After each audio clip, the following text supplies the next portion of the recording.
Hi, welcome to A Critical Dragon, where I talk about narrative in film, television, and in literature. And this is going to be a video of my reaction to Star Trek Discovery Season 1, Episodes 1 and 2. What I'm going to do is I'm going to keep looking down basically here. I'm going to pause the recording, watch some of Discovery, because obviously I can't stream it, I don't own it. But I'm going to watch Discovery while the recording is paused. I will then unpause the recording and give you the timestamp of what I'm looking at and what my reaction is to it, so that you can sort of see exactly the points that I'm reacting to if you wanted to watch along yourselves. Hopefully, this will be a lot of fun. I have a vague recollection of watching season 1 of Discovery, um, but I'm looking forward to this. So you'll see me. I'll keep looking down here because I still don't know how to do a lot of this video recording stuff. But let's get started. Okay, so I'm 1 minute 39 in to the Vulcan Hello, season 1, episode 1. I had forgotten that the Klingons look nothing like Klingons anymore. Like, they have this wonderful gothic, ostentatious sort of look to them. The costuming looks fantastic, but why? Why they don't look like the Klingons from the original series, which were basically just humans. They don't look like Klingons from the Next Generation. They don't look like Klingons from any of the others. This show is meant to be set just before the original series. Um the costuming looks good. It looks glorious. There's clearly a huge amount of money being spent on this, but for some reason the Klingons all I if it hadn't been for the fact that they referenced Kalis and the fact that they were Klingons, I doubted I would have been able to pick up from looking at a visual that that's who they were meant to be. Um, okay, let's move on to the next point. Okay, and it's a couple of seconds later that the section with the Klingons ended with that brilliant thing about saying that basically the Klingons are going to react to someone in English saying "We come in peace," and then there's this wonderful narrative linkage to I believe it's going to be Giorgio and Burnham. I haven't even gotten that far. It's just the dialogue of "We come in peace." Isn't that why we're here? Isn't that the whole idea of Starfleet? So that's a really nice narrative through line of joining the two things up. Um, so, like I said, this isn't just me ranting and raving about bad things. I also wanted to point out some of the nice things that they're doing with narrative. So I will pause again, and we'll move on to the next one. Okay, we are at what timestamp? Just over 2 minutes. So Burnham and Giorgio are introduced. They're standing on a desert planet, and nice little narrative trick here. Uh, Burnham refers to the captain, so we know Giorgio is the captain, and Giorgio refers to Burnham as Commander Burnham. Um, so right at the outset, we know who these characters are. We know their ranks. Again, really nice little tiny thing just in the dialogue, establishing who the characters are. Like this is good narrative work. Then Burnham's asked to estimate how far the storm is away, and she gives the estimation in hours, minutes, and seconds. So we get a good sense of Burnham's capabilities. So again, this is well, it looks gorgeous. The on location, everything looks fantastic. But that little narrative trick of introducing the characters, letting you know who they are, and the fact that they clearly have a warm relationship tells you a lot. So, that's really good stuff. On to the next bit. Okay, so you remember just a couple of seconds ago, I said it was really clever that they established how good Burnham was by having her estimate in hours and minutes and seconds when the storm is going to get there. We're now just after they have fixed the well, and Burnham looks at the storm and says, "Oh, it's coming in faster than I thought." This this is one of those things that they have a starship that is monitoring the weather system. We have satellites today that monitor the weather system and can tell you when winds are picking up. They have a starship that is meant to have much better sensors. Burnham is equipped with a tricorder, which also has sensors. She was able to estimate to within seconds when the storm was coming in, and then suddenly, for no apparent reason apart from dramatic tension, they the storm's moving faster. This this is one of those things that just annoys me because why the sensors on the ship were wrong. Burnham sensors were wrong. Looking at it, they went, maybe that mightn't be moving at the speed that we thought. Why are they suddenly caught unaware? This makes no sense. Okay, on to the next point.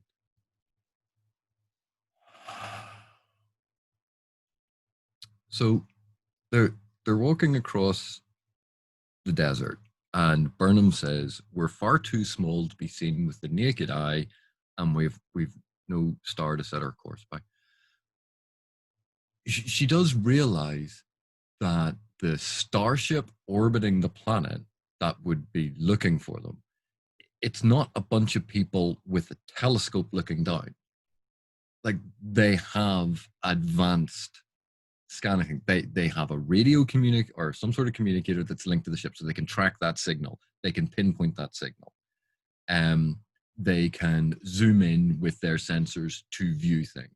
We have spy satellites in today's technology that can look at the ground in quite good detail. And you're telling me that this starship in Earth's future can't do that? Right. If you want characters to be stuck in a situation, science fiction does this all the time. They invent technobabble. Oh, the storm is sending out uh, radiating ionic interference, which is scrambling the sensor reading, so the ship's not going to be able to pick us up. Oh, the photonic lattice of the blah blah blah. Use a bit of psychobabble or scientific woo woo, and gloss over the fact that you're doing this solely for the plot. This is not a reaction to the diegesis, the created universe, the created world. It's not realistic. It's just, we want these two characters to be trapped in a sandstorm, so we've made this up. And they didn't think through the fact that it sounds absolutely ridiculous. I why am I doing this?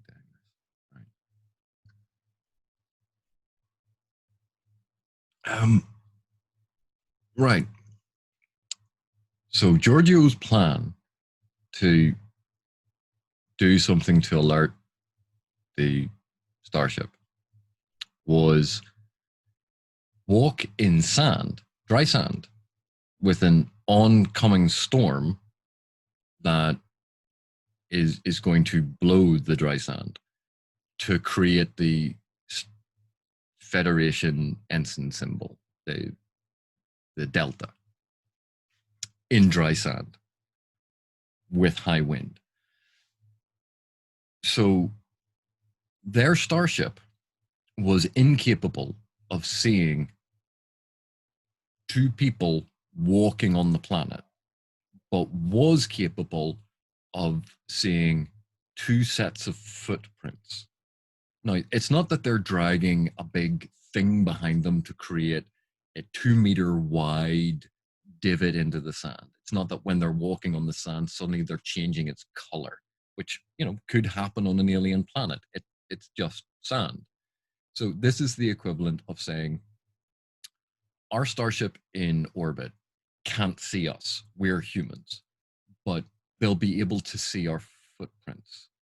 And so when this oncoming storm was coming, Giorgio walked them in a massive sort of circle in the delta symbol.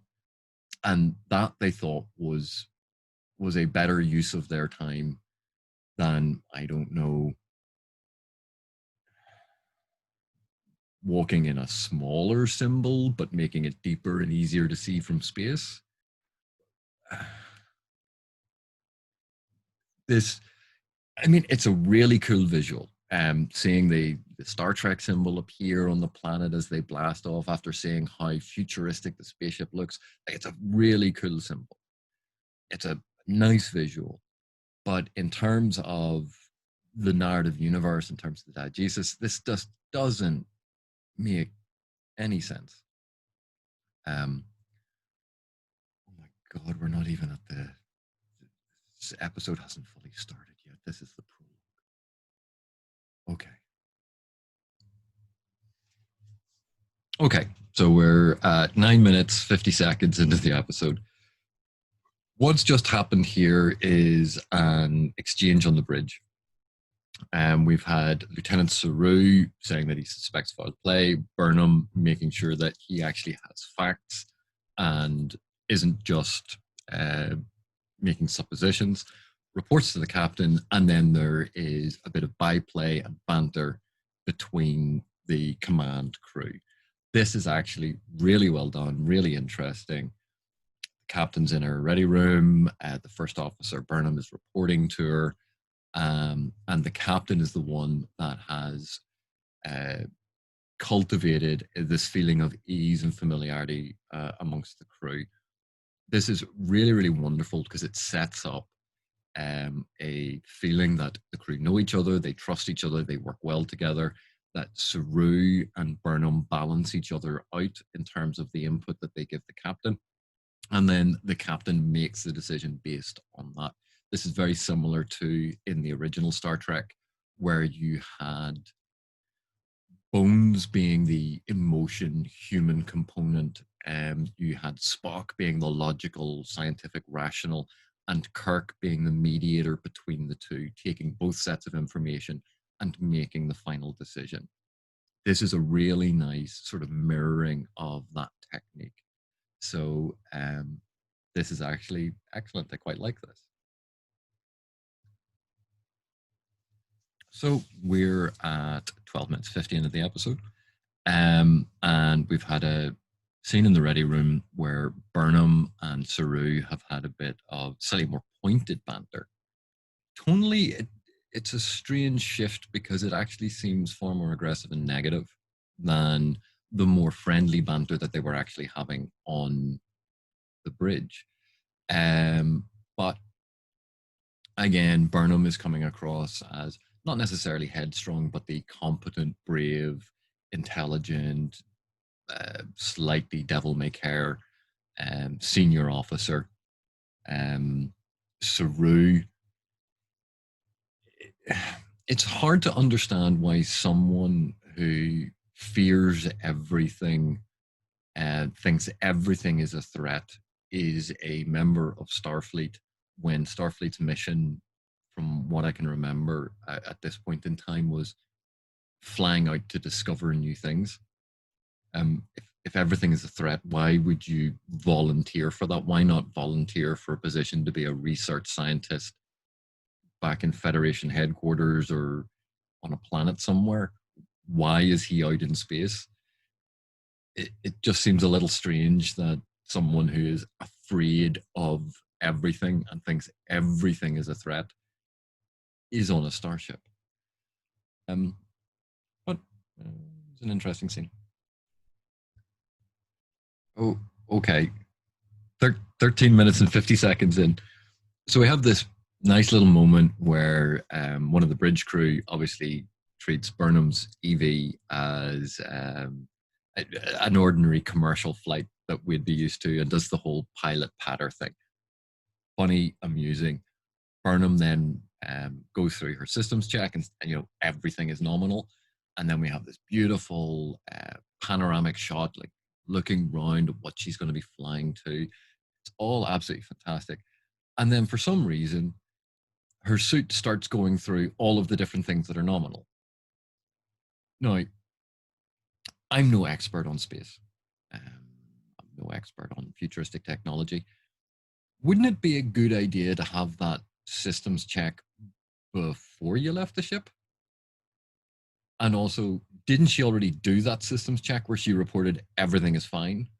And now that she's standing outside in space, outside of the ship, where if anything was a problem, she'd be in trouble, this is when the suit is reporting to her everything is fine. So not only are you doubling up on the information that you've already given the audience, you're doing it at a time that it makes no sense for the suit to do so. The suit should have gone through all of these checks when Burnham put it on, got ready, and did all of the checks before she stepped out into space, into the vacuum of space.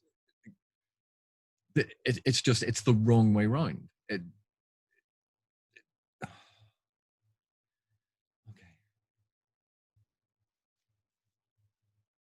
I should have paused recording. About 3 seconds after that, we see Burnham's boots that are glued to the hull, um, with red on them, go green, and she comes off the hull. Wouldn't it make sense that if you have activated the magnetic thing on your boots to show that it is active, that's when it's green? And when it is turned off, that's when it's red. Why is it red means active, but green means inactive? I mean, it's such a tiny wee thing, but why change it? Back again. So it's just under 15 minutes into the episode. We've just had Burnham's accelerated off. The computer is relaying her health stats, and one of the people says, "Oh, slightly elevated for her," referring to her heart rate. And Giorgio replies, "She's having fun." All well and good. It gets across Burnham is an exciting officer who likes to do exciting things. Absolutely fine. The issue here I have is they said that they had to send someone out there because there was a chance they were going to get cut off from communications range. And that's why they couldn't send any sort of probe, and they couldn't fly a shuttle. It wasn't a shuttle nimble enough. They couldn't send a probe because they don't say. So that's why it had to be a person. Now, they said that the shuttle wasn't going to be nimble enough to fly around the starfield. But Burnham is accelerating straight towards the thing through empty space.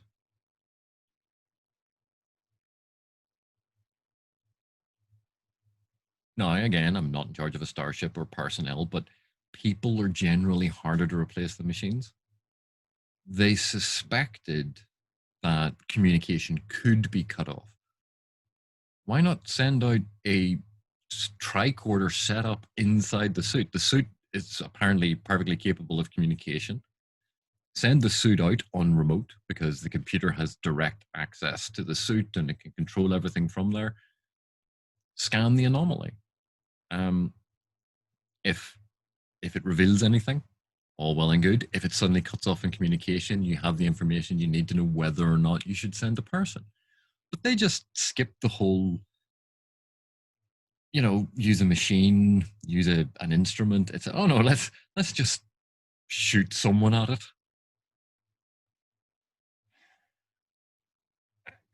Wouldn't Starfleet have some sort of protocol or plan for, like, don't just shoot someone at a problem?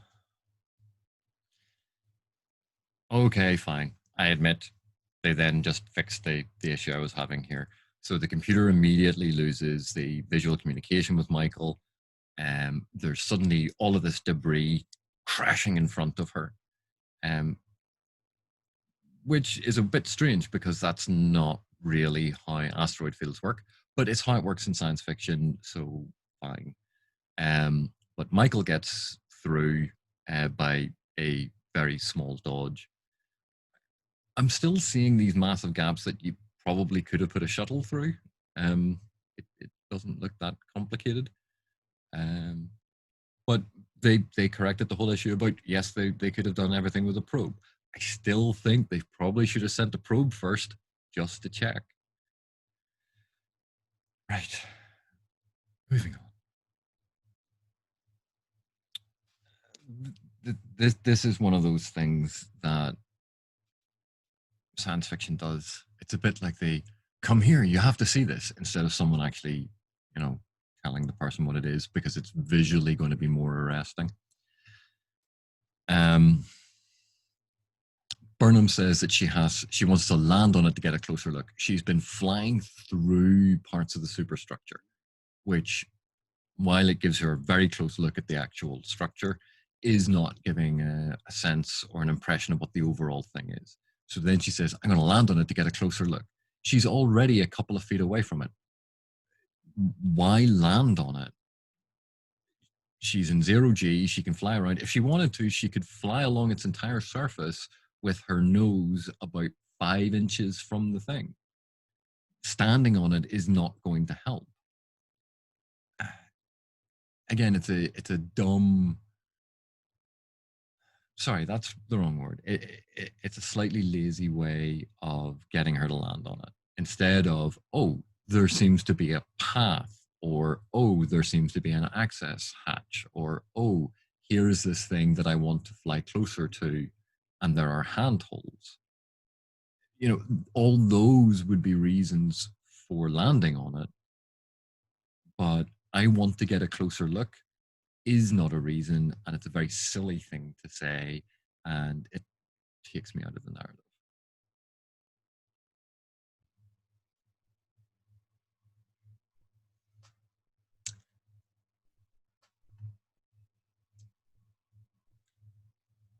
It, it's about 19 minutes 50 seconds in. So Commander Burnham has just been in a fight with a Klingon warrior um, on the surface of this thing, and jetpacks towards him. The guy dies, but her suit's smashed up, and she's spinning through space. There's this whole Kami rescuer sequence, and while they're debating that, it now changes to the Klingon perspective. So from a narrative point of view, from a viewer's point of view, Burnham is spinning through space. This is all about the momentum. Can Burnham be saved? And we've now switched to a scene where the dead Klingon, who Burnham has literally just killed seconds ago or a minute ago, and who was knocked off the sculpture in space thing, it has now been dressed for a funeral, is in a sarcophagus, and is surrounded by a bunch of Klingons who are now saying, oh, the Federation killed our torchbearer. You go, that is a significant chunk of time for the Klingon warrior to be drifting through space, someone to find him, pick him up, bring him back, get him out of his spacesuit, dress his body for burial, wrap it up in all of the robe things, stick it in a sarcophagus, get all the other Klingons round to have this meeting to honor the dead. You know, they had to interrupt their days. They might have been out at lunch. They could have been on a date, maybe watching a movie. You know, but they all got there very quickly. So this is indicating there's been a significant chunk of time has passed. So, given that the previous scene was all about Burnham is floating through space and can they save her, that this is all about adrenaline and excitement and the rush against time to try and save Burnham, we've now jumped to a scene that's clearly meant to be, or if there's any reasonable passage of time, is considerably in the future, and therefore the whole Burnham thing has been resolved. So why go from a scene where you're building up this tension about can they save Burnham to a scene that must be happening some point from Burnham's perspective in the future? Because now when we go back to the Burnham scene, yeah, she'll have been saved, everything's fine. it's just a weird jump. Okay, back to the show. So just got to the end of the Klingon burial section. Doesn't happen anywhere near here, so it is suggesting this is a significant period of time. And now we've just cut back to Burnham lying in recovery. So unless they say that Burnham has been there for weeks, this is not going to make sense. Burnham has to have been in this recovery position or in the medical bay for weeks for the Klingons to have discovered not only has this sentry at the torchbearer has died, but fly someone out there because it's not near ordinary Klingon space. Otherwise, the the Federation ship would have known they were in Klingon space. So it's in the middle of nowhere. This guy has failed to report in. Therefore, they send someone out. They realize he's not there. They have a look around. They find his body floating in orbit around this thing, pick his body up, fly it all the way back, dress it for the funeral, have the big funeral, get everyone organized. There's obviously been a bit of a health and safety investigation into why this person died. He didn't just fall off a guardrail or something. He'd been killed, but they know it was the Federation. So they've investigated this. That all takes time. So Burnham now, we've skipped over the whole how did they rescue her. They just rescued her. To be fair, that's no great loss. They always just rescue them in the nick of time. But Burnham's lying in recovery. So we know from having watched this that Burnham in recovery, in order to be contemporaneous with what we have just seen in the Klingons, and it's following a linear progression, temporal progression, that Burnham must have been there for weeks.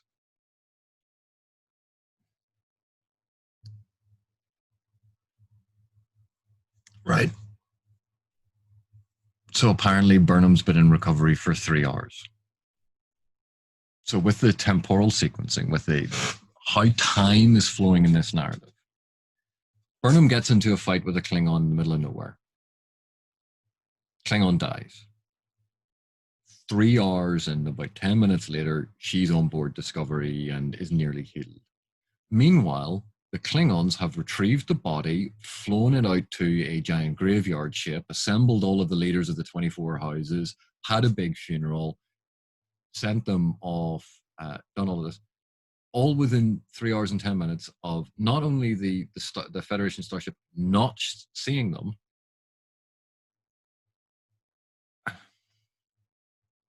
Is it relevant that it was only 3 hours? No. They could have said, you've been in recovery you've been in a medically induced coma for weeks. We had to take you back to this space station. And then we're going back out there. That gives the Klingons time to set up their storyline. It gives Burnham and the others time to go, what is this thing? We've run analysis. We've found the fragments of data on Burnham's suit. We've managed to reconstruct it, but it took days. We noticed these things. We realized there's a Klingon presence. You got transferred into our ship medical bay, and we're going to be arriving there in the next 8 hours. There's ways of joining up the narrative. Instead of what we have here is it just makes no sense for no good reason. You can reconstruct that timeline to take into account travel distance and investigation and the fact that, yes, they have medical technology that will heal this, but it's not instantaneous. All of that would have given you a more realistic timeline for what they are showing us. Why take this shortcut and say it had to be 3 hours? It's like they're not paying attention to the size of the universe, the size of the galaxy, the distance between things, the fact that even with advanced technology, humans still need, or sentient beings still need time to process the information, to have a conversation, to tell people to do things, for them to go and do them.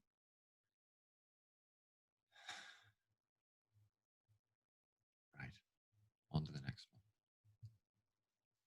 So, back again, about 12 seconds later. Burnham has stormed out of the medical chamber because this information must get to the captain. It can't wait. It looks dramatic. It's stupid. They have communicators that work from planets to the ship. They have internal communication systems that work from the medical center to the bridge. We know this, they can communicate. Burnham can talk to the doctor outside the chamber, which means she is connected. The chamber is connected to this communication system. Why? Why is there the need for her to storm all burnt and bloody through the ship wearing a robe to go, Captain, I need to tell you this. This is important. Instead of hitting the button and saying, Captain, I need to tell you this. This is important. It's so important. It can't wait for the 7 or 10 minutes it's going to take me to stumble through the ship to find you. I can call you immediately. In fact, it's quicker for me to call you. It also lets you know that this is immediate and I have to talk to you rather than, no, let me have a chance to put on some clothes, have a wee wander through the ship with a doctor chasing me, because it's going to look dramatic. It's going to be stupid, but it's going to look dramatic. It's cheap narrative drivel. You have instantaneous communication. Stop ignoring the fact that you have instantaneous communication just so someone can flounce around a ship.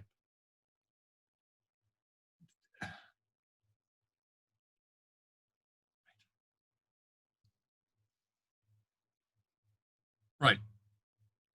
So the point I just made about the fact that Burnham storming up to the bridge because this information is important is completely undermined by the fact that it's ridiculous. So she gets on the bridge and she says, "Oh, we've encountered the Klingons," and no one's believing her because there's no footage from the dash or the helmet cam. So she turns to her captain and calls her Giorgio. In front of the entire command crew on the bridge, she refers to her captain by her captain's first name. This is not a private conversation. This is the first officer talking to the captain in public on the bridge of the ship.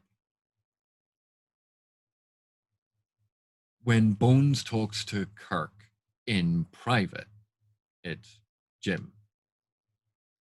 When Bones talks to Kirk on, well, actually, maybe he does refer to him as Jim. Like they had an old friendship.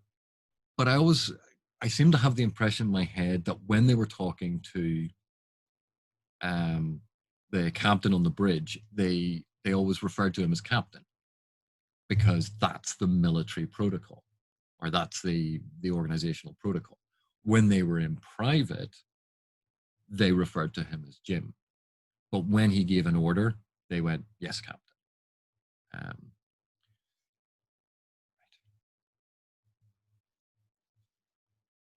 Okay. So Giorgio has believed Michael, there are Klingons here. Orders the red alert. So shields up, because with this, what we know, red alert means the shields automatically go up. And Saru raises the point, if there are Klingons here, we should retreat. And Giorgio says, this is Federation space. Retreat is not an option. She's the captain of one starship. She doesn't know how many Klingons are out there. She has no idea what she's facing. The smart thing to do is start backing away, contact the Federation and say, we have a possible Klingon incursion. Who else is in the neighborhood? How quickly can they get here via warp? What possible reinforcements may we have? You don't go, oh, retreat's not an option. I'm just going to face them all down, even if it's an entire fleet out there. There's a difference between courageous and bold and stupid. I know Saru is meant to be this whole cowardly lion until he gets his medal from the Wizard of Oz. And Giorgio is a bold, intrepid captain and Burnham is slightly headstrong, and the young hotshot. That's the dynamic. But Saru is actually making perfect sense here. This is an unknown threat. We have confirmed Klingons because of what Burnham has said. You clearly believe her. We need to back up into a defensive position. There's a field there that's camouflaging all of this. And even though it's Federation space, and we had this sensor, and the Klingons obviously had to blow it up and then set up the scattering field, or do they have a giant scattering field that just floats along with them? Like, how did the Klingons blow it up without it registering that it was a Klingon? And then set up the scattering field in Federation space, right next to where they know the Federation is going to turn up to fix the thing that they. What is the Klingons' plan here? Why go to Federation space, blow up a satellite that you know the Federation is going to fix, set up a giant scattering field, probably to ambush them, but wait until they accidentally find one of your guys, kill them to give you the reason to get everyone else to join together to kill the Federation? That seems very convoluted. Why not send in Klingon ship and be clearly seen destroying the Federation satellite and send them a communique saying, you invaded our sacred territory? Lo and behold, you get your war without this ridiculous, over-the-top, cumbersome plan that makes no sense. That's going to rely on not only someone discovering that there's a scatter field, but there's a tiny fragment of it that's broken, and then sending someone through it to land on the object, and then land on it, walk along close enough to, on this massive space object, a section that you can get your guy out in an EV suit, and then he's going to fight them and then die. Because if he'd fought them and killed, they could have gone, oh, they trespassed on this thing. I'm just losing what the Klingons' plan here was. Anyway. Okay, so we're 26 minutes in. 26 minutes, 20 seconds or something. And the Klingons have revealed their big ship. So it turns out the Klingons were there the whole time, which explains why they were able to retrieve the dead guy and put him in the ship all in, 3 hours. Now, here's my question. This giant ship and the sculpture, because they're two separate things. The giant ship is cloaked. There's the sculpture. The sculpture is floating with no discernible warp engines or anything in Federation space. So the Federation engineers at some point flew out and built a satellite to scan the whole area and to communications relay. So it's scanning the area, and they didn't notice the big sculpture.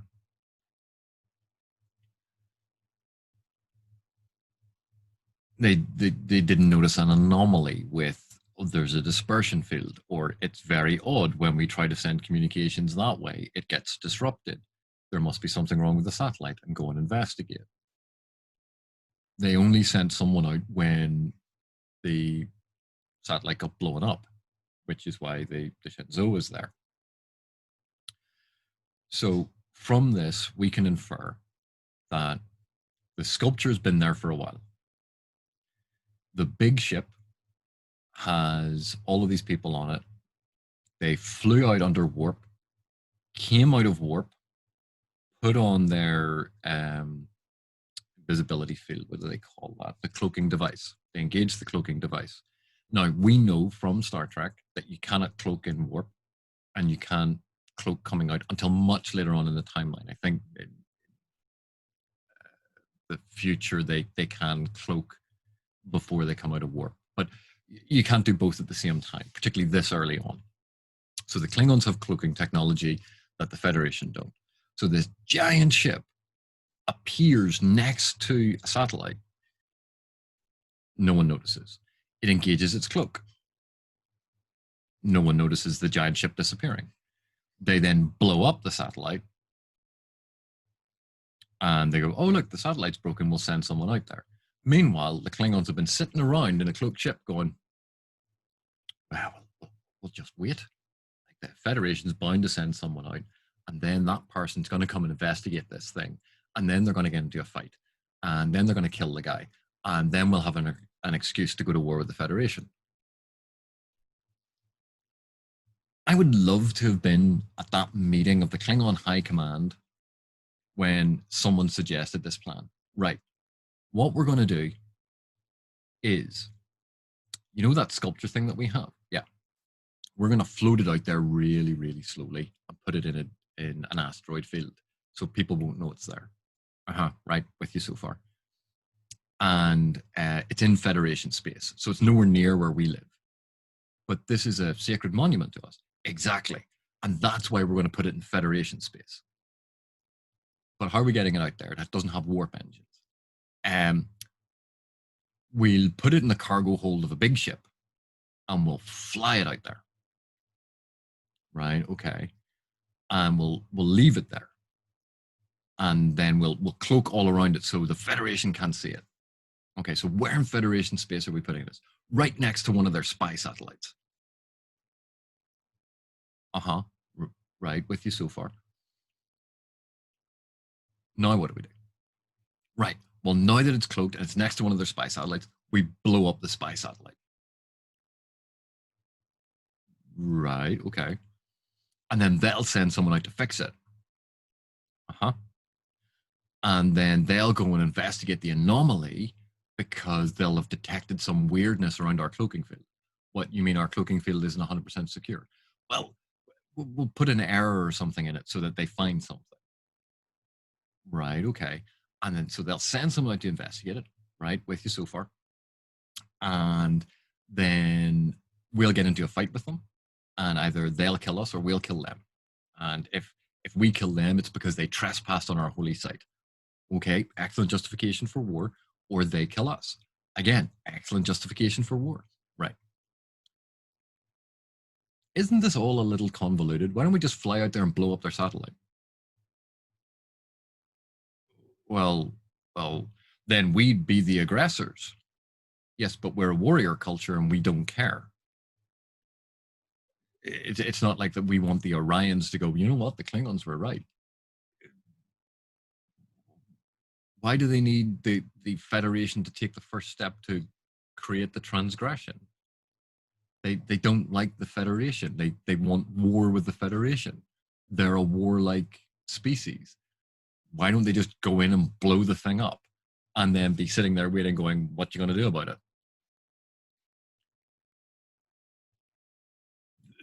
The whole Klingon side to this plan, I suppose, okay, so they trespassed on the territory, and they can maybe then say to the other houses, oh, they ruined, or they broke our sacred trust, and they transgressed on this sacred monument, and they have dishonored the honored dead. Everyone has to rally together. Okay, maybe that's a justification, but why not just go, we flew out there, the Federation were near one of our sacred territories, so we destroyed the thing on behalf of all Klingons, and now the Federation are coming after our house. Man up. It's either, are you a Klingon or are you with the Federation? They're a warrior culture. They're going to back up the other people who are part of their culture rather than the pink-skinned, weird, soft aliens who are going around talking about, we come in peace. That's been established at the very beginning of this episode. The Klingons don't like that. So why this ridiculous, over-the-top, convoluted, nonsensical plan? Why not have this? Actually, like, this would correct all of this. The Shinzo's mission was to go and set up a new satellite. So they fly out to what is meant to be the edge of their territory. They start installing this satellite, and it gets a ping and it's this strange thing off in the distance. So they go to investigate it, and that's the Klingon temple thing floating in space.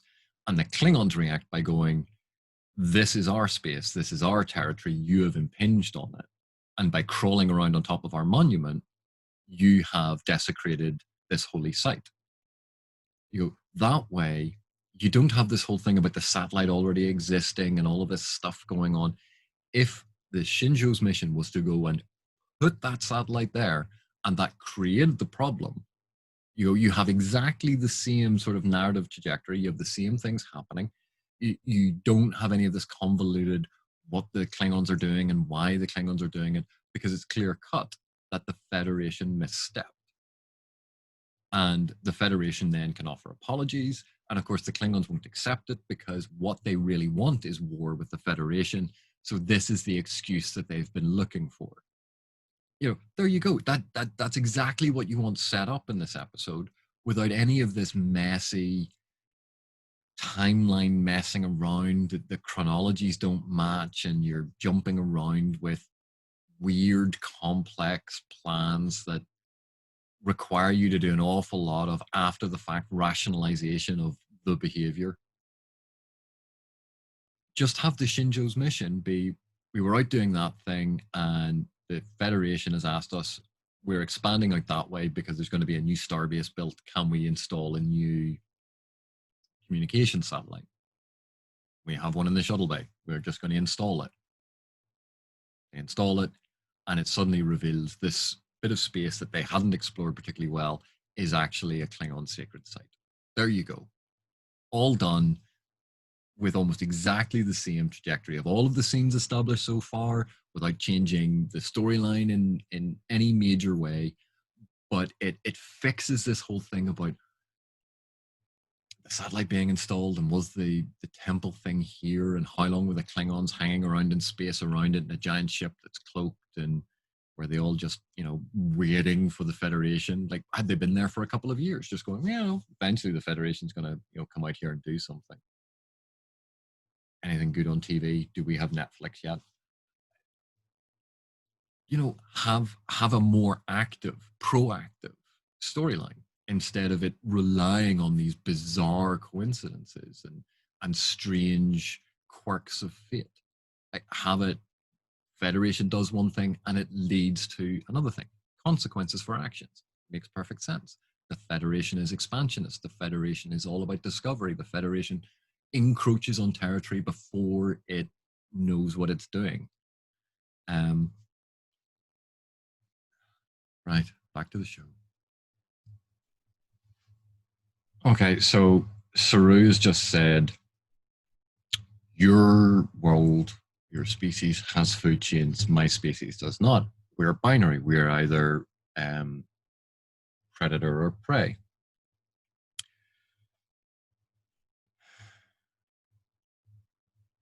There's still an interconnected food web of sunlight to the plant then decaying and releasing nutrients into the water that encourages other, there's a whole complicated thing. It's not just we exist and that exists. There's a complex interplay of an entire food chain and ecosystem.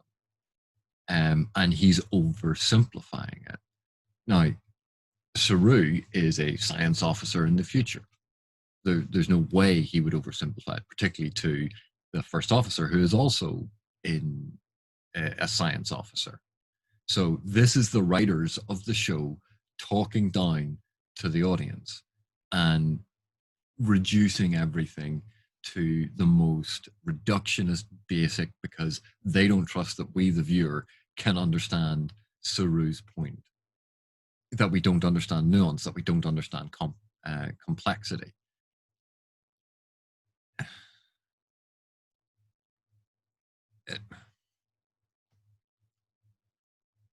Right.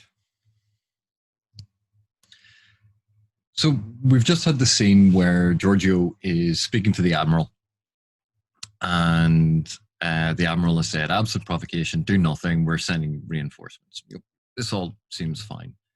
Except Burnham has come in and said that the Klingon culture is all about war. And the Admiral dismisses this. Now, as far as I'm aware, obviously we had there was an analeptic sequence, a flashback sequence earlier that Burnham was raised on the Vulcan homeworld and has some connection to a Klingon atrocity. So we know that Burnham has knowledge of the Klingons and has knowledge of the Vulcans. That's what we know at this point. The Vulcans have had interactions with the Klingons. The Admiral has said that in the last 100 years, they've been on the cold side of war. Yet earlier on in the sequence, we were told about the Klingons killing people at a science outpost. So there weren't sufficient number of people killed by the Klingons who were members of the Federation, because the Vulcans are members of the Federation, for the Federation to go, okay, we have an issue with the Klingons. The Vulcans are members of the Federation. They will have shared at least some information with the humans. So why is Michael the only one with any knowledge of Klingons? That within her lifetime, there have been atrocities committed by the Klingons. The Vulcans have made a study of the Klingons. The Vulcans are part of the Federation, and yet this Admiral dismisses it, saying the last 100 years we've barely met them. Maybe we encroached too far. And you go, this was the point I made earlier. If the Shinzo had set up the satellite, there's your encroachment. But this satellite has clearly been there for a while. The Shinzo got sent out to repair it because it got shot down. It's this undermining of the narrative that they're creating. I don't know why they're building in this ridiculous plot point that makes it seem like a plot hole, instead of embracing, no, we sent it out there and it was encroachment. But for an admiral in Starfleet, the naval arm of the Federation, to completely dismiss the officer's report from someone he knows not only grew up on Vulcan, but who had firsthand knowledge of a Klingon atrocity, is aware of Klingons killing Federation citizens. He dismisses this and says, well, you don't know anything about the Klingons. Again, this seems to be setting Michael up to be, I'm the only one who's going to be right. I'm going to be right. Everyone else is going to be wrong because you didn't listen to me. And everything we know about the Federation suggests it's not set up that way.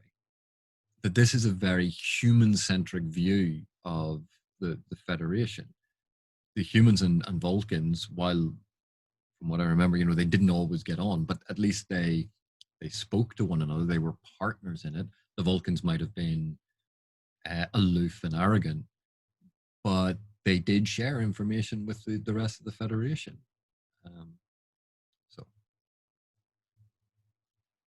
Okay, so Giorgio has just mentioned that 3 light years away, there's a Starfleet base, and 6 light years away, there's another settlement. So within 6 light years of where they are, there's Federation stuff. And Giorgio says, we are the first line of defense if the Klingons attack.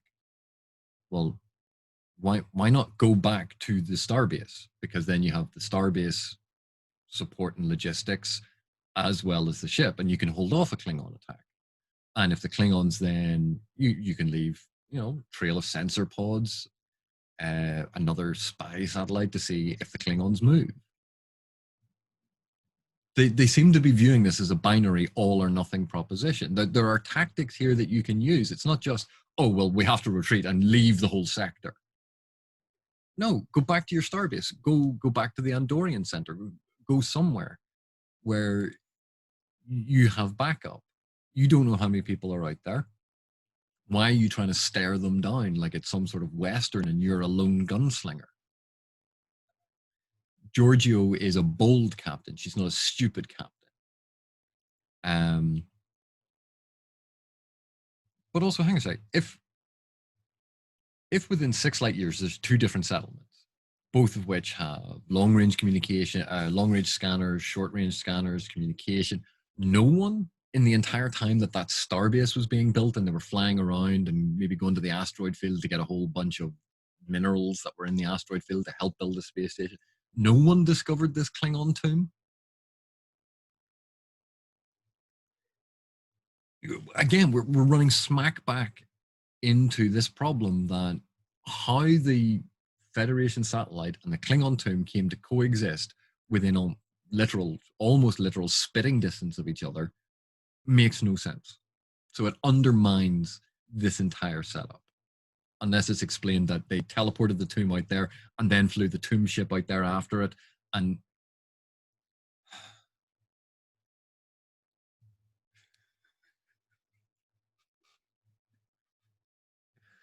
okay, so the Klingons have lit the torch. So there's massive outburst of light. And everyone on the bridge apparently is sitting around being blinded by this thing until the captain comes in and goes, "What's happening?" And they go, "Oh, it's all this light and it's whatever number of billion lumens and blah blah blah." And then the captain says, "Oh, put on the photonic filters." Like, no one on the bridge went, "Oh my god, there's a really bright light. Hang on, let me put my sunglasses on the ship," or the equivalent. They all waited for the captain to come. They all just going to sit there and go, "Well, we're all getting irradiated, or we're all getting blinded by this light. We'll just wait and see if the captain orders something." It's a ship. They're in red alert. It's a combat situation. This thing has happened, and yet no one is reacting to it. They're all just going, "Well, I've got my report in front of me. I'll wait for the captain to come in and I'll deliver my report, and then she can decide what to do." Combat situation. She already declared red alert. They need to react. If that had been a weapon, they'd all be dead. Okay, so it's dramatic that the captain comes in and orders this. But why not have the captain come in with Burnham, the thing happen, and the captain say, engage the photonic filters. What is that? So the filters go up first, then they do their analysis. And she goes, "Is that a weapon? What are they doing? Is this a first strike?" But you engage your preemptive defenses first. You don't wait and go, "Right, someone get me some analysis. What's going on? Oh, and by the way, put the sunglasses over the sensors." Combat situation. Red alert's already been declared. They're afraid the Klingons are going to attack. And this strange thing happens, and they all wait for the captain to walk in from a ready room to give the order.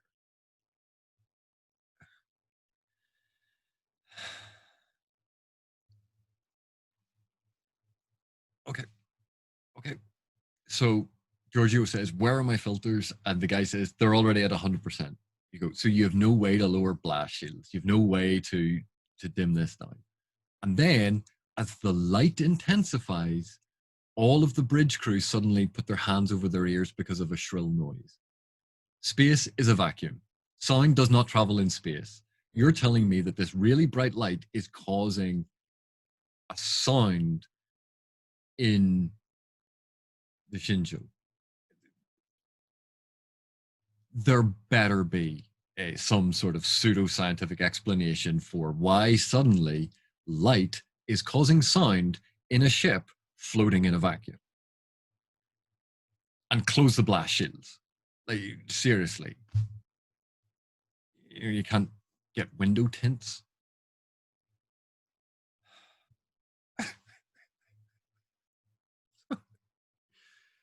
So they include the scientific babble to say this is a subspace waveform that's causing this noise. And Giorgio says, "Turn it down." And so Saru leans over and presses mute. You're like, really? It's like someone left their iPod turned in or under the Bluetooth speakers and it was really loud, and everyone's like, "What is that noise?" They go, "Oh no, hang on, let me just press mute." It's a subspace waveform. Okay, why is it causing an acoustic signature? If it's through their speaker system and they're getting feedback, and it's press mute. You're like, really?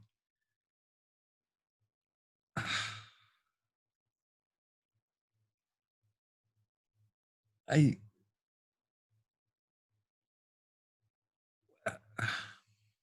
I sometimes you're just at a loss as to why. Okay, so it's a blinding light. They can't filter it out. They've tried to put on their filters, and the light's still getting through because it is that bright. This is a ship that can stare at suns and have a filter on. This is apparently brighter than a sun, a star. Okay, seems a little strange. Um, they also have no way to put blast shields down because it's not like they need to be able to see out the window to see where they're going. They rely on sensors anyway, and it's all overlaid with the image of what the sensors are creating. So just put blast shields down, and that'll cut out the light. The light then has, because it's some sort of subspace waveform, is creating noise in their speaker system. And Saru mutes it, and that cuts out some of the noise, but not all of it. So the subspace waveform is creating an acoustic resonance in the ship for no apparent reason. Um, Sounds the vibration of air hitting your eardrum, and that's how we interpret what sound is. It's are they suddenly picking up on subspace waveforms? That's our ears have evolved to do that. What is the purpose of the sound? Why is this a necessary element to, my god, thing is so bright, it's burning through this, it's burning out our sensors, it's blinding us. There's your panic in the room. What's with the sound? It doesn't add anything. Okay. Okay. So Saru explains that the subspace waveform is causing the Shinjo's hull to vibrate with a sympathetic frequency. Fair enough. That causes a resonance. Why it's high pitched when it's a massive ship vibrating, I don't know. I don't know if it could cause that noise. I would have thought a more low pitched thrumming through the ship would have been more believable. I'm not an acoustic engineer. I don't know. Um, they then say that this seems to be a message. And Michael has one of those nonsense lines that crops into dialogue everywhere. Just, maybe this is the message. The fact that there is a message is the message. Like, that's just rubbish. Instead of having filler dialogue like that, and that's all that this is filler dialogue. It's putting in an ambiguity that is now going to have to be explained. Why not just say, what if this is a signal flare? They're asking for the same thing that we are. Back up. You go, because that's what they get to about 3 or 4 seconds later. You go, why do you have the filler dialogue of maybe the fact that the message is a message is the message?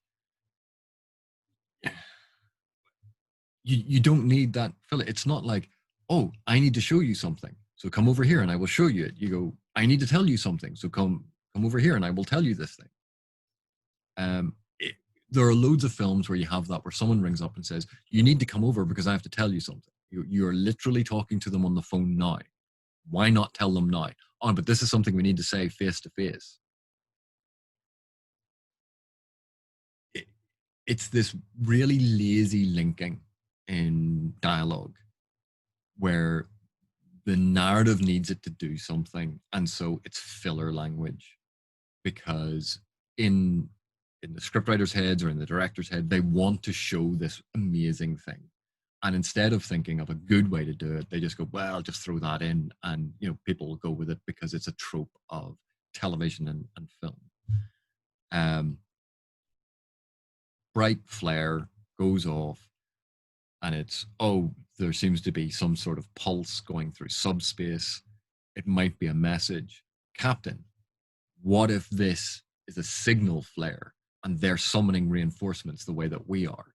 Okay, you could polish that dialogue up. I'm not a scriptwriter, but you've cut through the whole 3 or 4 exchanges of superfluous language, which is unnecessary and silly and cumbersome, to get to the root of what you're doing. And it's not a case of even time needed, because you could suddenly have the camera pan to Giorgio and do a close up as she thinks pensively about, what are the ramifications of this? You know what? They could be summoning reinforcement. You could take exactly the same amount of time. It's not that the dialogue is necessary for pacing. You can do that with the camera. But for some reason, they felt they need to throw in this dumb filler dialogue.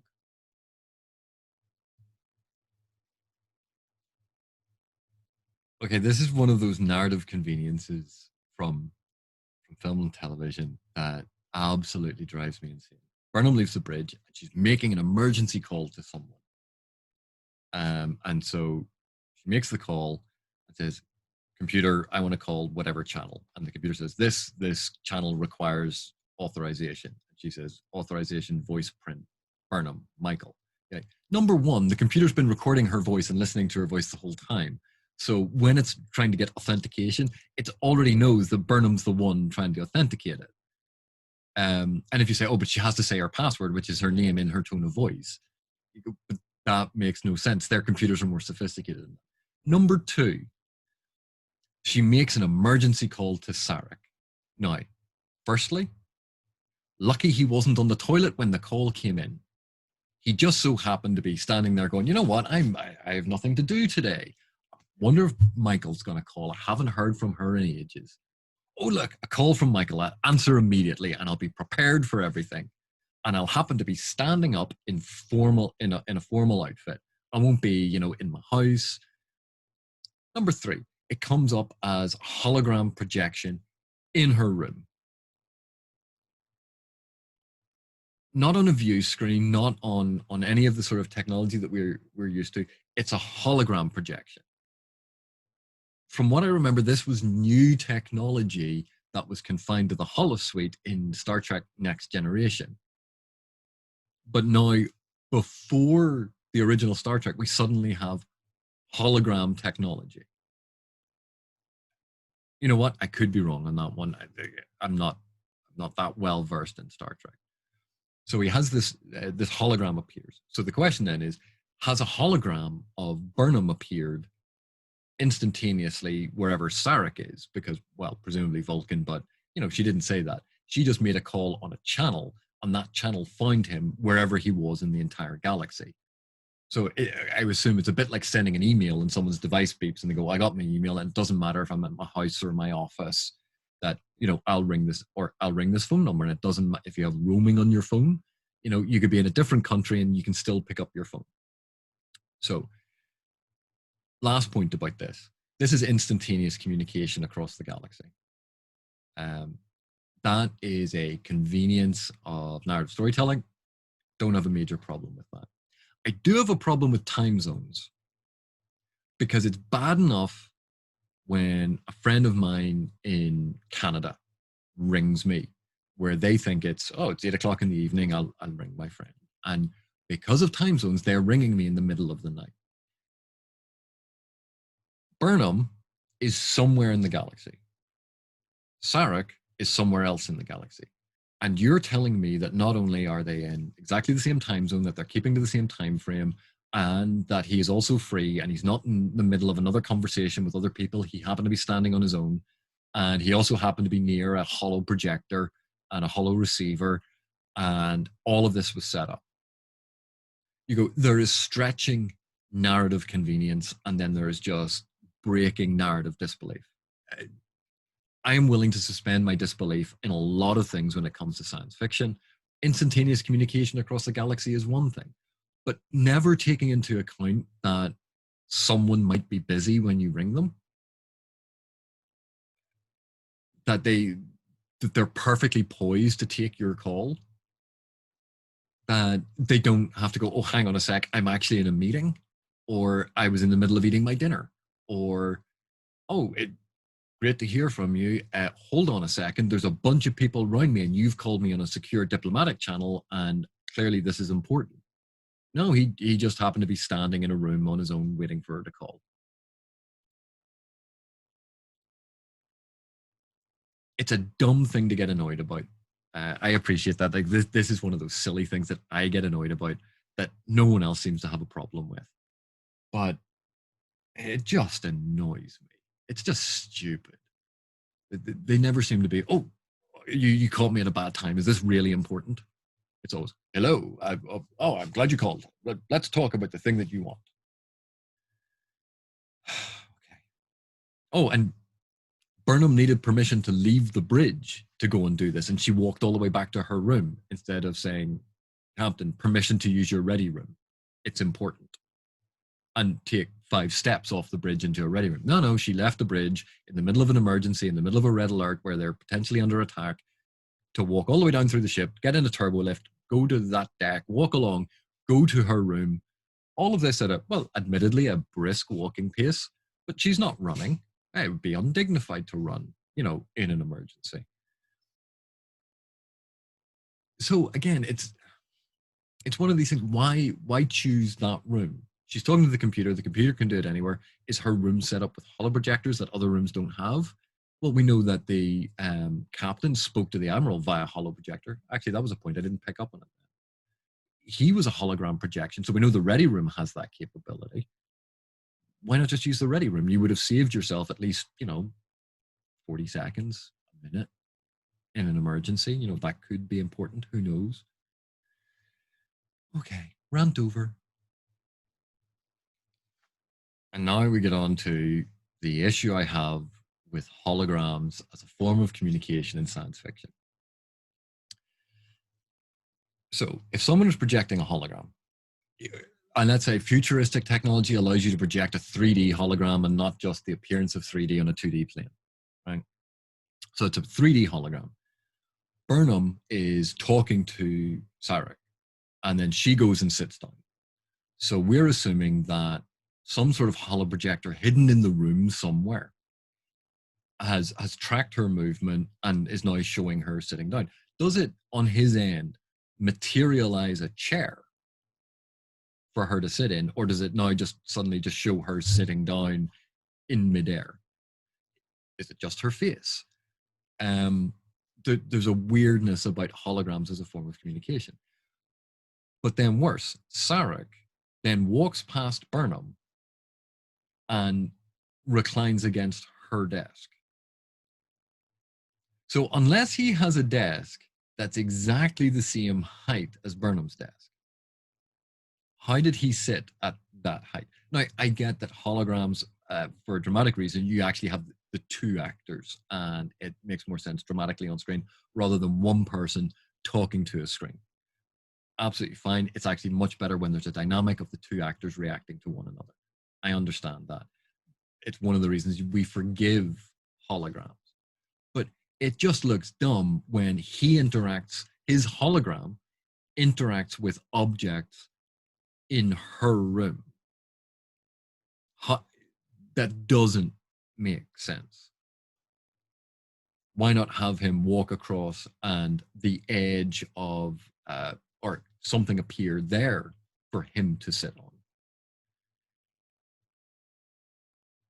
Again, it's a very minor thing, and it's one of the things it just bugs me about holograms in science fiction. It's not just Discovery does this. Everyone does this. They don't think about the fact that you need a camera, or you need some way to map the person who's talking and some way to project the sound. It's not like they're wearing little earbuds. It's not that they have a device that's communicating only to them. This is being broadcast all around them. So thankfully he was on his own. Thankfully he wasn't surrounded by other people. And they're having a very intimate conversation now about the fact that Klingons murdered Burnham's parents, and then Burnham just murdered a Klingon in self-defense. It's an important justification. But, they're talking about this. Now, it's a secure diplomatic channel, but she has no idea who's on the other end of it. He has no idea who else is in the room. They can only see each other. Why is this assumption that they're actually only in Burnham's room and surrounded by that? That's what the show is sort of implying to you when you watch it. And yet, as soon as you think about it for a second, you go, that doesn't make any sense. Okay, moving on to the next thing. This is something that confuses me. Apparently, the Vulcans have diplomatic relations with the Klingons. If I was the captain of a starship where this had suddenly happened and I was potentially in conflict with the Klingons,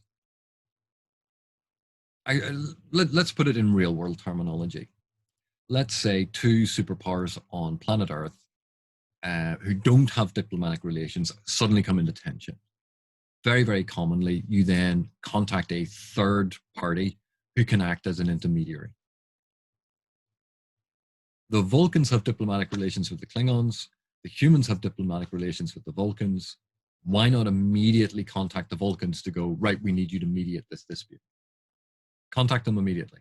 Because Burnham contacting Sarek, it's clear that this is not an official communication from the Federation or from Starfleet to the Vulcans. This is her calling Sarek on a private line. So this is not an official request. So why isn't Starfleet immediately contacting the Vulcans to go, whoops, seems to be something developing with the Klingons here. We need one of your ships out there as soon as possible. It's just a very weird situation. Also, going back to the holograms, they're now turning their heads to look at each other. Even though you have to imagine that this thing is appearing in front of them. They're walking around as if they're in a holo program and can see all these different angles. That, again, I get it. It gives this intimacy to the scene that the actors are physically present, the characters are physically present and interacting with one another, even though they're holograms. But it's just dumb. The hologram will always be in front. Moving on. Okay.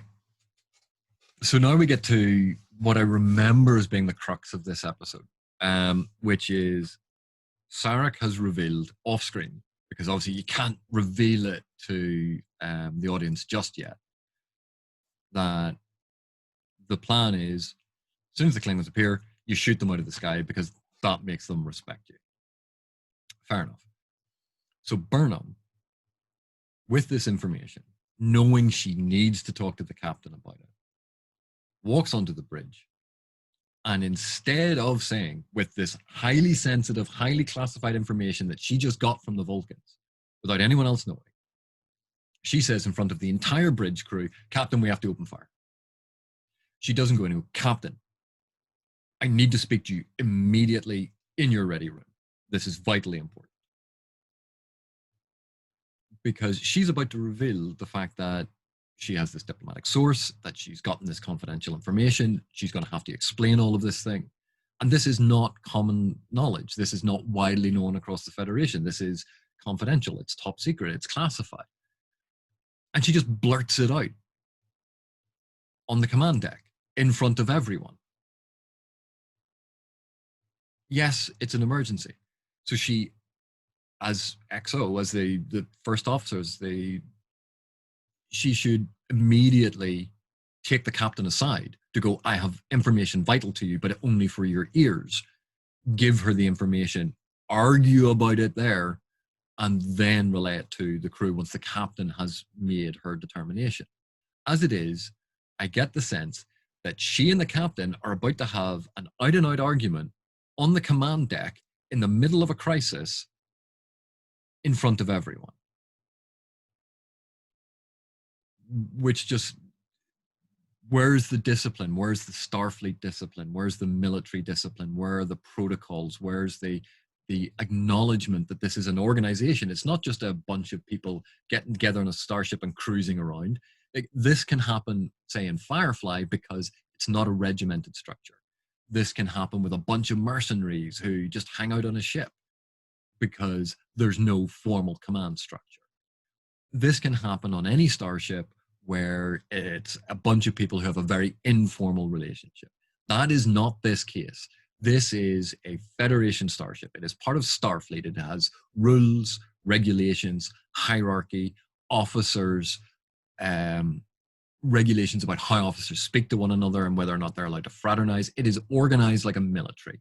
You cannot, in the middle of a crisis, walk up to your commanding officer and start an argument with them because you have confidential information that's top secret from a source and just blab it in front of everyone without explaining the reason why, when that needs a short 2-minute conversation off the bridge in private. You give the captain that in private. You let the captain make a determination and then you back them up.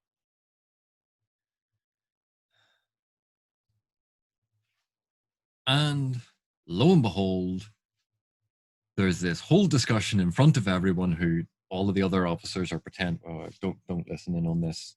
Oh, we can't overhear this because mom and dad are fighting.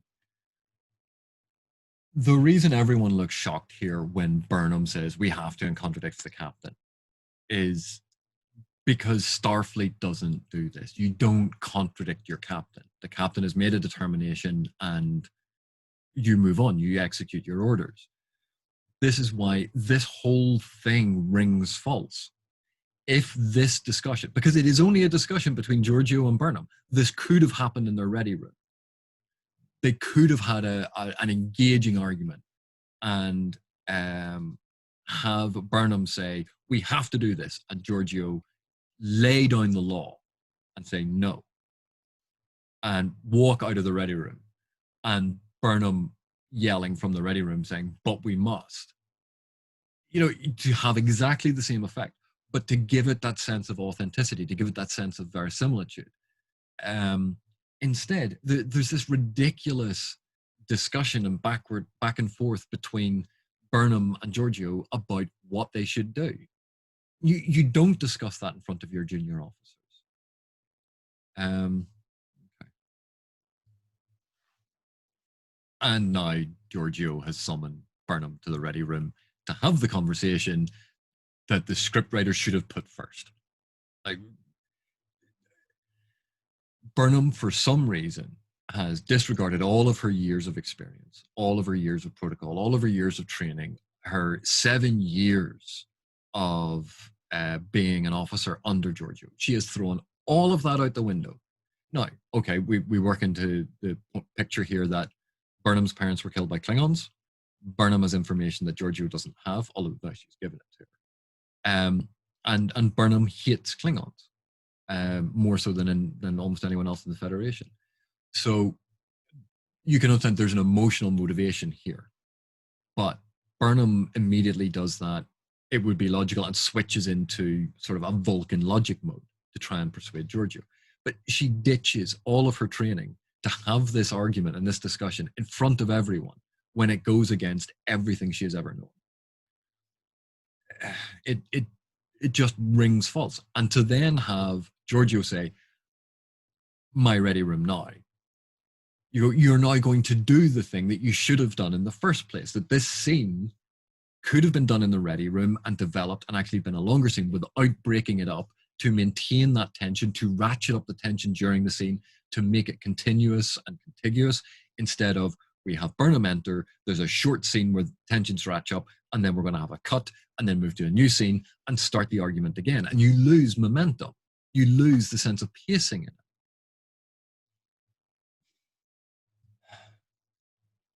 in it. This is an odd one. So it's the ready room scene, and they're having this debate. And Burnham, who basically, it's been implied that she has been trained in Vulcan logic and she's been raised as a Vulcan. She has this connection to Sarek. And Giorgio makes the accusation or the observation that Burnham has a personal history with the Klingons, that this could be coloring her decision. And Burnham responds with, I'm not being emotional. And yet clearly the director has told the actor playing Michael Burnham, I want tears in your eyes. I want emotion here. I want you to show all these things. Because looking at this, she's looking tearfully. Oh, Giorgio, why won't you listen to me? I'm not emotional. In novels, we always talk about this thing about show, don't tell. Because if you tell the reader something and you show them a different thing, you create dissonance. You create this disparity between the two that makes it feel uneven. That's exactly what we have here, where we are being told by the characters, you must do this. This is the logical course of action. Don't be emotional. I'm not being emotional, when she's crying.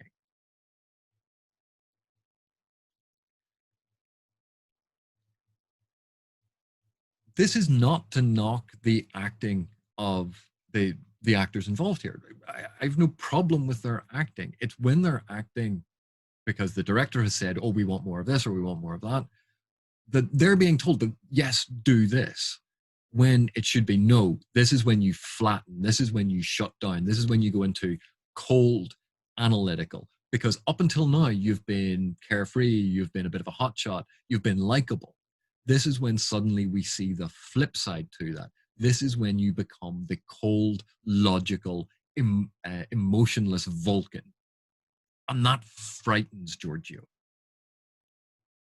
because that's not the Burnham she knows. When Burnham suddenly becomes so cold and so logical, going, no, we do this to lead to this, to lead to this. It is logical and it is rational, and this will do this. That can unsettle Giorgio. And it could be the reason why she doesn't trust this information from Michael, because this isn't the Michael she knows. Michael's been injured. She had a concussion, although she's been given a clean bill of health. So why the concussion is now an issue. If she still had remnants of the concussion, she shouldn't have been given a clean bill of health. Like, make up your mind. But so she'd been injured. She's just killed a Klingon. Her parents were killed by Klingons. You know, all of that should be a factor in play, should be discussed. And the script is doing that. The actors are doing that. It's great. But why go for Michael suddenly becoming really emotional? It is exactly the opposite of who this character is, what they've been through.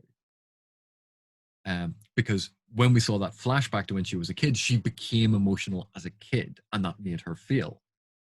Now, we extrapolate from that point in time. She's still in contact with Sarek.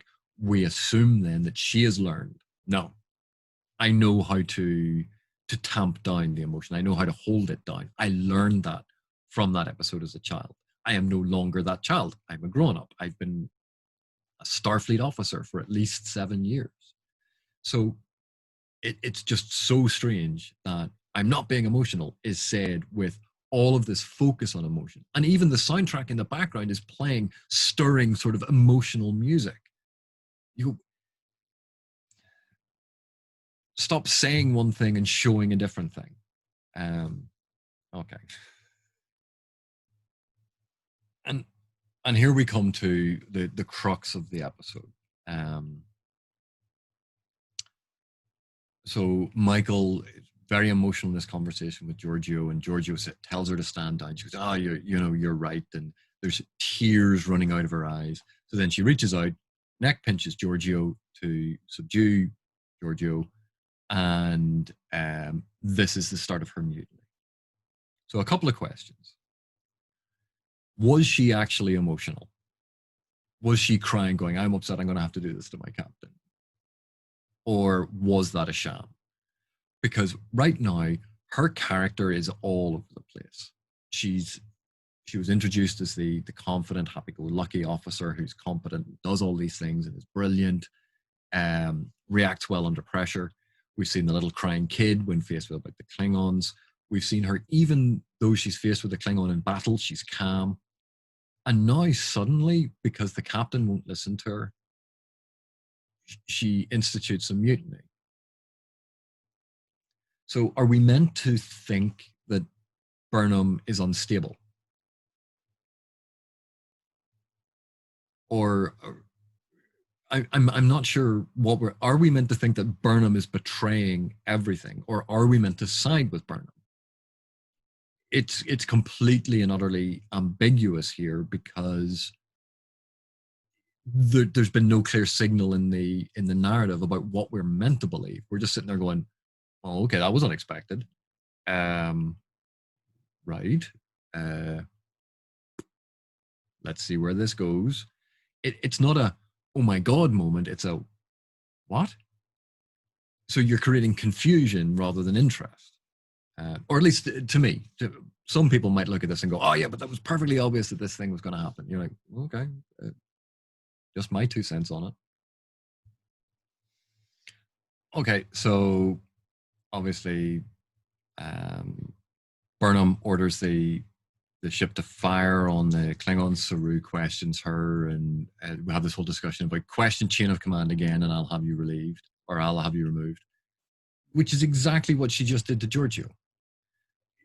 So the writers clearly know that, this shouldn't be happening on the bridge, and yet they disregarded it in the previous scene and let it go on for far too long before Giorgio takes her into the ready room to then have um, it suddenly be a plot point now.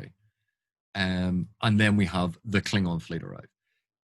The Klingon ship designs, very interesting looking. They all look a bit more gothic and a bit more carved and ornate than I seem to remember. I thought they were all meant to be sort of avian and these elegant predator-like things that they look like they would swoop out of the sky and kill you. Minimal design, all about efficiency of killing. And here we have these giant um, edifices of Gothic architecture floating through space. It's impressive. It just doesn't gel with my memory of the Klingons. Um, so this, I was going to do this for both episodes, but this has taken so long. I'm going to end this one here, and then I'll look at the second episode and talk through. I'll do a video then summarizing my thoughts on.